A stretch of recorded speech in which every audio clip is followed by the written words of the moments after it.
Hey Tube Chicken Shelby here with a review of the Thundercats 4-inch Deluxe Wave 1 that don't suck. Uh, Wave 1 consisted of Lion-O, Tigra, Grune, and Mumm-Ra, the ever-living.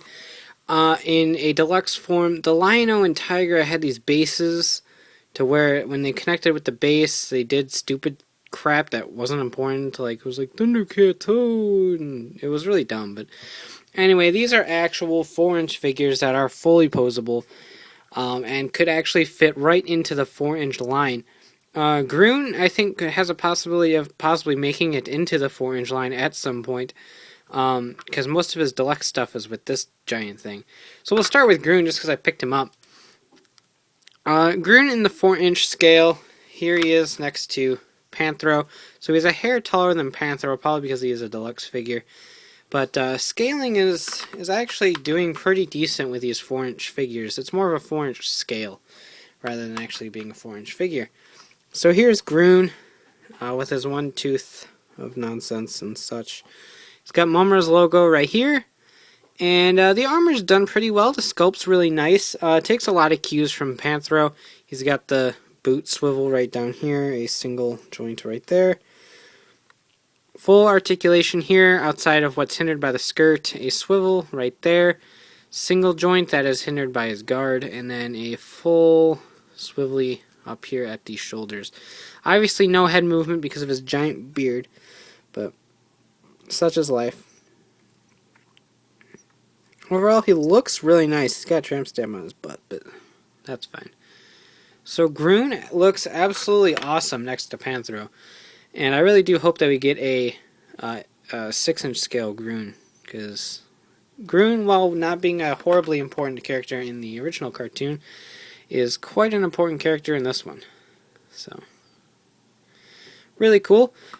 His main feature is, well, first of all, he comes with this bow and arrow pack, which is weird because I don't think I've seen Grune use a bow and arrow in the show. But he's got this quiver thing. This can attach to his back right here to be awesome, I guess. The arrow can not fit in here at all.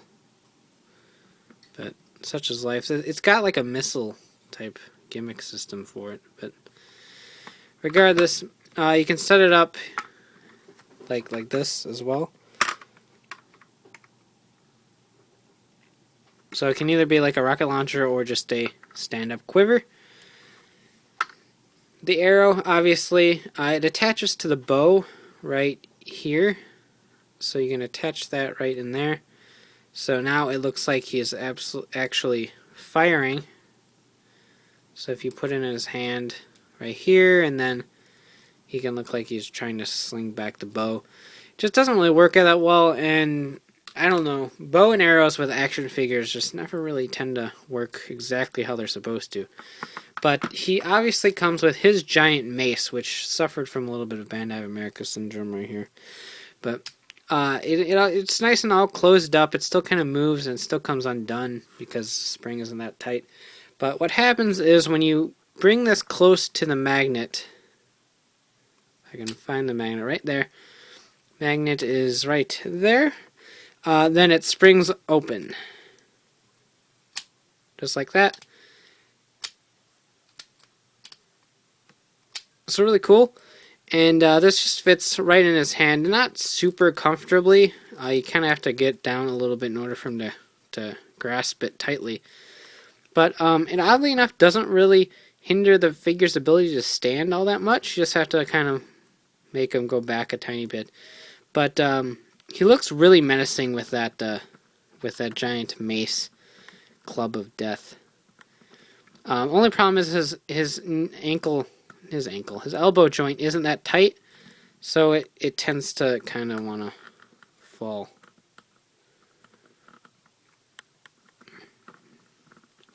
So yeah, you kind of have to find the sweet spot in order to get him to stand right, but it's still not too bad of a hindrance. In fact, you can even just kind of have him go down like this and use it as a brace. So there's Grune. Next up is Mumm-Ra the Ever-Living. He will be available in the next 4-inch line, the Wave 2, albeit without the cool wings. I don't know what else he comes with. I think it'll just be this guy without the wings, since you can unscrew this and just take the wings off. But as far as I know, it'll just be this figure without the wings. I don't know for sure. But so here's Mumm-Ra with cool wings. Head articulation is nil, but he's got perfect articulation here up in the arm, a single elbow joint right here, and a swivel right there on his hands. Swivel. Full. These gold armlet things keep falling off because they're not that tight. That's kind of a hindrance. And his legs are just so tiny compared to the rest of his body. That looks really derpy. But he doesn't really have too many problems standing as long as you get him in a fairly balanced position. Like so. And for accessories, he comes with a super duper cool version of his claw shield that has the like a spiky tentacle like thing attached to it. So that just pegs right into his hand,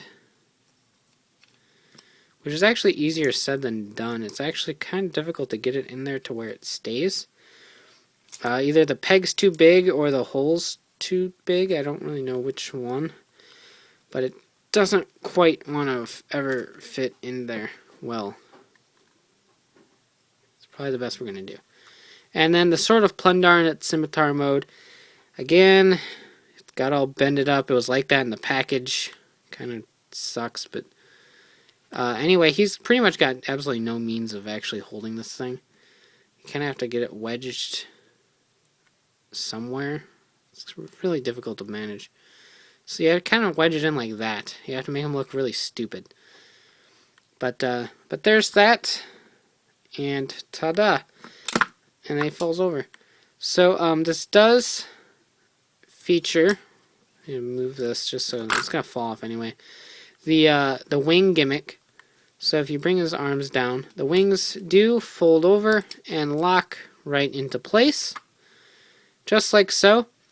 And if you bring him near a magnet, is there a magnet? There was a magnet in here I forgot about. There's a. This can kind of sit back here too if you really want it to. But yeah, I forgot. I knew these figures all came with magnets, and I just totally forgot. There's a magnet inside the claw shield that opens up the wings. So overall, these two deluxe figures are pretty good. When I picked this up, I didn't know about Thanks, Mumm-Ra. About Mumm-Ra being in Wave 2, because Wave 2 wasn't announced yet. If I would have known that, I probably wouldn't have picked this version up because the wings aren't that important to me. But the wings are pretty neat. But as far as Grune, so far this is the only way to get a confirmed version of Grune.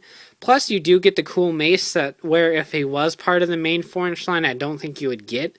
So I do definitely recommend picking up Grune. He's certainly worth it.